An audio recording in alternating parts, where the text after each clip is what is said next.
a severed head can remain conscious for up to 30 seconds following decapitation. In those final moments, eyes may blink, lips may try to speak, and awareness lingers as life slips away.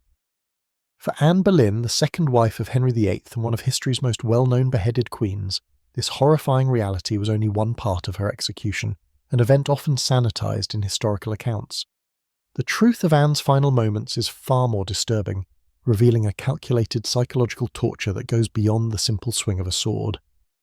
Anne's death was not just an execution, it was a carefully staged political spectacle aimed at dismantling her legacy, not only physically but psychologically. The execution stands as a testament to Tudor England's brutal justice system, where death was only the final step in a process of orchestrated humiliation. While most history books simply note her beheading for treason, Anne's final days were marked by methodical destruction of her identity, a psychological dismantling so systematic it would have impressed even the most modern torturers. Her execution was not merely an end, it was part of Henry VIII's relentless campaign to eliminate a woman who had grown too powerful for his comfort. By May 19, 1536, Anne had already endured 17 days of imprisonment in the Tower of London, the same fortress where she had once prepared for her coronation. Just 3 years prior, she had been crowned Queen of England in an elaborate ceremony at Westminster Abbey. Now, awaiting death, she found herself in a strange limbo as Henry extended her suffering, repeatedly delaying her execution. The king had even summoned an expert swordsman from Calais to perform the execution, rather than using the traditional English axe, a detail often seen as a gesture of mercy, but which only highlighted the theatrical nature of her demise. During her last hours, Anne displayed an unnatural calm, even cheerful in demeanour. Witnesses described her as being oddly composed, despite the fact that she was preparing for her execution. Modern psychologists might recognise this behaviour as dissociation, a defence mechanism triggered by extreme trauma. She even joked about being Anne San Head, showing a dark sense of humour that hid her inner anguish. Few accounts truly capture the terror she must have felt, knowing her reputation was being systematically dismantled through false accusations of adultery, incest, and conspiracy to murder the king. What makes Anne's execution especially chilling is not the act of beheading itself, but the intentional destruction of her identity. Henry VIII didn't just want her dead, he wanted her erased from history. He sought to nullify her contributions and delegitimize her daughter Elizabeth.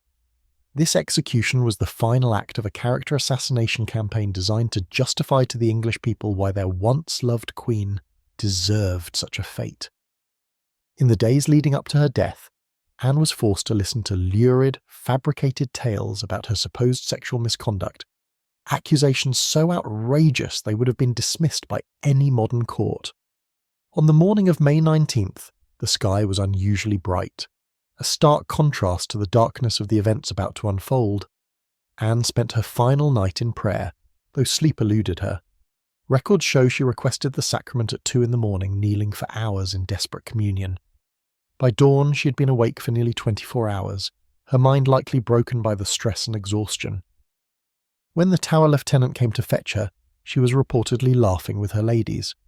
This reaction, far from one of peace, reflects the deep psychological breakdown she was enduring. Anne's execution had been rescheduled several times, an often overlooked form of psychological torture. The uncertainty of not knowing exactly when death would come was a deliberate tactic to wear down prisoners. When she was finally told that the moment had arrived, Anne was led from her chambers, past corridors where just 3 years earlier she had walked as queen. Guards flanked her, not with respect, but to prevent any attempt to escape. The courtiers who had once bowed before her now observed her final walk with cold detachment. The scaffold at Tower Green was unusually low, standing only 3 feet off the ground, in stark contrast to the towering platforms often seen in films. This deliberate choice stripped Anne of any sense of dignity and kept her closer to the mocking crowd. While modern depictions often show a solemn, respectful gathering, historical records suggest the scene was more like a carnival, an atmosphere intentionally encouraged. This was not just an execution, it was public theatre, a display meant to serve as a warning to anyone who might consider challenging the king's authority. Anne Boleyn's execution wasn't just a tragic end, it was a calculated political move that sought to destroy her both physically and psychologically, especially for a woman who had dared to rise above her station. Before kneeling at the block, Anne was granted a final speech, not out of mercy but because tradition required it. Her words, carefully measured, revealed not just her political savvy, but also the desperate situation she found herself in.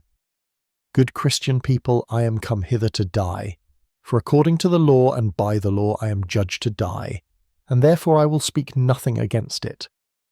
This seeming acceptance of her fate was, in fact, Anne's last act of defiance. By acknowledging the law without confessing guilt, she subtly questioned the legitimacy of the charges against her. Perhaps most disturbing of all was Henry's absence. Unlike the public displays of royal executions, Henry VIII did not attend Anne's death. Instead, he remained at Whitehall Palace, waiting for confirmation of her execution. Even as her head was severed, the king reportedly celebrated his upcoming marriage to Jane Seymour, a chilling reflection of how completely Anne had been discarded. The French swordsman Henry had specifically requested, and who'd been paid handsomely for his skill, added another layer of cruelty to the event. While traditional English beheadings often required multiple strikes with an axe, the French sword was quicker, though it also meant Anne would die at the hands of a stranger, a final insult to a woman who had once commanded the nation's attention. Her blindfolding, often described as an act of mercy to spare her the sight of the sword, actually served a more practical purpose. It prevented Anne from flinching at the crucial moment, ensuring a clean strike. Anne knelt upright rather than resting her head on a block, following another French tradition that made the execution more difficult for the executioner. This position forced her to remain still, maintaining composure as the swordsman prepared to strike. Witnesses described her lips moving in prayer, her eyes darting under the blindfold as she tried to listen for the sound of the approaching blade. The psychological torment of this moment, knowing death was coming but not when, represents a form of torture rarely discussed in historical accounts. Anne's beheading itself was swift and clean, but what followed is often omitted from polite narratives. After the execution, witnesses reported that Anne's eyes and lips continued to move for several seconds, a chilling physiological response caused by oxygen still present in the brain. Some even claimed her lips formed words, perhaps continuing the prayer interrupted by the sword. The scene was so disturbing that some witnesses fainted, while others turned away in horror at the grim reminder of the fragile connection between the body and the soul. The most telling detail, however, was the lack of a proper coffin. Her ladies-in-waiting, overcome with grief and horror, were forced to scramble to find an arrow chest in which to place her head and body. This oversight, though seemingly small, speaks volumes about the utter disregard for Anne's dignity. Even in death, Anne was treated as an afterthought, a political problem solved rather than a human being deserving of respect. She was hastily buried in an unmarked grave at the Tower Chapel, without the Christian ceremony that her status once commanded. It was as though Henry hoped her memory would fade as quickly as her life had ended. Henry VIII's desire to erase Anne from history extended beyond her death. Court painters were ordered to destroy her portraits, her royal emblems were chiselled off palace walls, and courtiers learned that speaking her name could lead to royal disfavour. The physical execution of Anne was only the beginning. The systematic erasure of her very existence was a violent act that went beyond death, an attempt not just to kill a person, but to eliminate her legacy entirely. It would take centuries before historians could piece together the fragments of Anne's life, salvaging what remained from Henry's purge. Anne's execution also left deep scars on those who witnessed it, particularly her ladies-in-waiting. These women, terrified of being implicated in the Queen's alleged crimes, had to clean and prepare her severed head for burial. Many reported suffering from nightmares for years afterward, and at least one entered a convent, unable to continue life at court after the trauma she had experienced. The ripple effects of this psychological torment extended far beyond Anne herself, creating a climate of fear that permeated Henry's court for the rest of his reign. In the immediate aftermath of Anne's death, her daughter Elizabeth was declared illegitimate and removed from the line of succession. The child who would one day become England's greatest queen was, in effect, orphaned, her mother executed and her father publicly rejecting her legitimacy. Court records show that Elizabeth was suddenly stripped of the clothing and attendance appropriate for her former royal status. Anne's household was disbanded almost immediately after her death, and this cruel treatment of a toddler, her daughter Elizabeth, adds yet another layer to the horror surrounding Anne's execution. This punishment didn't just affect Anne, it extended to her innocent child, marking a tragic turn of events in the wake of her death. Most modern portrayals of Tudor executions fail to convey the full sensory experience. The scaffold was stained with the blood of previous victims, buzzing with flies under the warm May sun. The crowd's roar, manipulated by supporters planted to cheer for Anne's death, created a wall of sound designed to disorient and frighten her. As she approached Tower Green, the jeers and cults and catcalls from the crowd, fueled by the belief she was a witch and adulteress, added to the overwhelming chaos. This public humiliation was a core element of Tudor justice. Death alone was never punishment enough. While popular culture often romanticizes Anne's final speech as an act of dignified defiance, historical accounts reveal a much more complex reality. In her carefully chosen words, Anne praised Henry as a gentle and sovereign lord, reflecting the impossible position she found herself in. Even as she faced certain death, Anne could not speak freely. Her words were constrained by concerns for her daughter's future and the reactions of the watching crowd. Far from an expression of freedom, her speech was the ultimate form of censorship, as Anne knew her words would be reported to the king and could have consequences for those she left behind. The French sword that ended Anne's life symbolises the performative nature of her execution.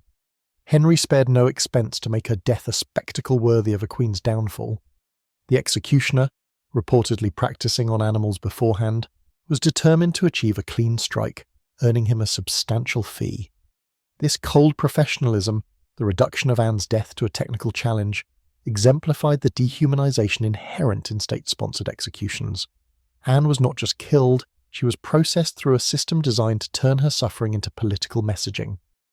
Contemporary accounts reveal that no English executioner would carry out the task, not due to moral objections, but because the French sword technique required specialized training.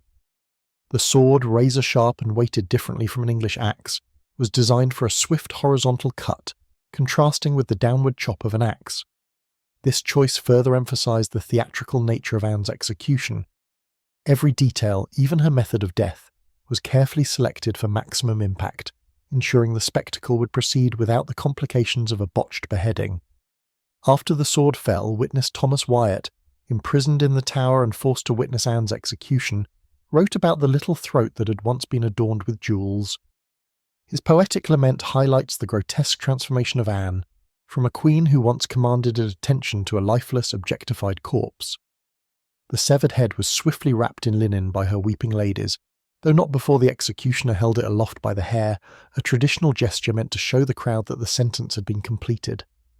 This gruesome display, with blood still pumping from the severed arteries, was the final visual that would haunt those who witnessed it. Tower records show that Anne's remains were buried so hastily that proper Christian rites were barely observed. Her head and body were placed in an arrow chest beneath the chapel floor, alongside other executed nobles. This was a dishonourable end for a Queen of England. No marker was placed to indicate her burial site, and for centuries, the exact location of her grave remained unknown. This erasure of even her final resting place symbolised the culmination of Henry's campaign to erase Anne, not only from life but from history itself, a campaign that almost succeeded. In the days following Anne's execution, Henry's propagandists worked tirelessly to shape the public narrative. Court poets who had once praised Anne's intelligence and beauty now wrote verses condemning her as a scheming adulteress. Official records were manipulated to emphasise the king's mercy in choosing a skilled swordsman, rather than using the traditional axe, recasting Henry's theatrical decision as a compassionate act. The horrors of the execution were systematically sanitised, beginning the centuries-long process of historical revision that still influences our understanding of Anne's final moments. Among the most overlooked aspects of Anne's execution is the fate of her co-accused. 5 men, including her own brother, George Boleyn, were executed just days before Anne on charges of adultery with the Queen. Their deaths served to solidify the fabricated charges against Anne, ensuring their final words would not contradict the official narrative. This coordinated judicial murder of 6 people, all convicted on essentially identical false evidence, represents one of Tudor England's most brazen acts of state violence, comparable to Stalin's show trials centuries later. While Tower Green today features a memorial marking Anne's execution site, contemporary records suggest that the scaffold actually stood elsewhere in the Tower complex.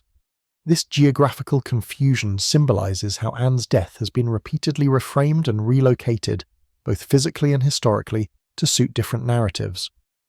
The sanitised, romanticised version of her execution, found in popular culture, bears little resemblance to the psychological warfare, character assassination, and calculated cruelty that defined her final days in May 1536.